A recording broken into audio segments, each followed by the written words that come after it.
All right, so now we're gonna start with all the micro steps for each of the different S's. So we're gonna start with sort, the first S. The first S, you remember what it means? Sorting? Yeah. Can you repeat it? Sort. Sort means Unneeded items from the workplace.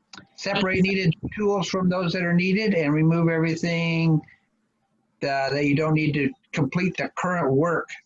But if it's something that's essential for someone else, make sure it's in a good, easily accessible location. exactly. Right. So first, we need to make sure that we remove all the things that we don't need. We have to separate what is not needed, right? But who knows what is needed and what is not needed in a specific place?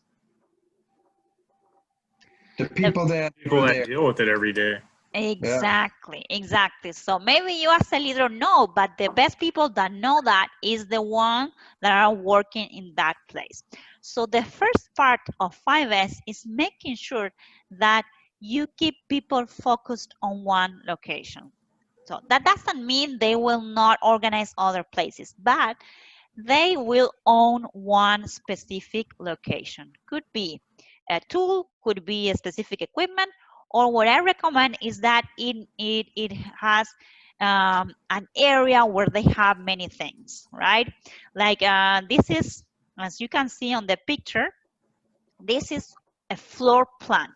So you have an entire location in a plant where you have different machines, different equipments, and you just divide that in sections so that there's someone that takes all this area.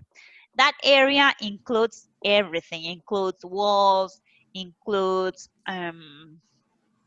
chairs, includes equipment, includes ceiling, includes tools, anything. So first thing, make sure if you want to start with a pilot, start with a pilot.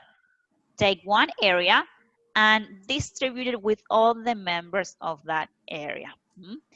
Make sure there are no gray areas. Those gray areas are areas where no one is taking care of.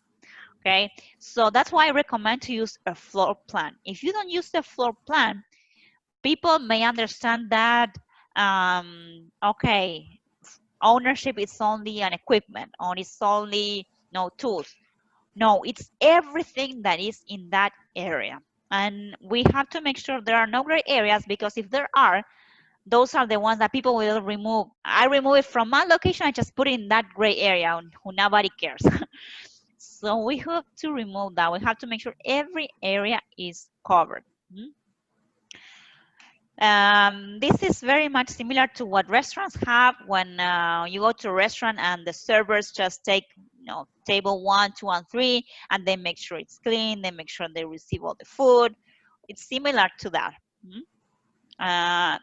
So one of the reasons why we want to develop ownership is so that we empower employees. We help them take ownership, we help them decide the rules of that specific area.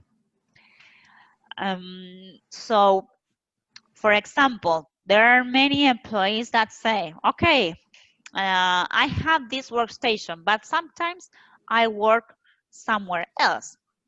So what do you reply to that? What do you think you have to reply to them in those occasions? We need to do it at both places.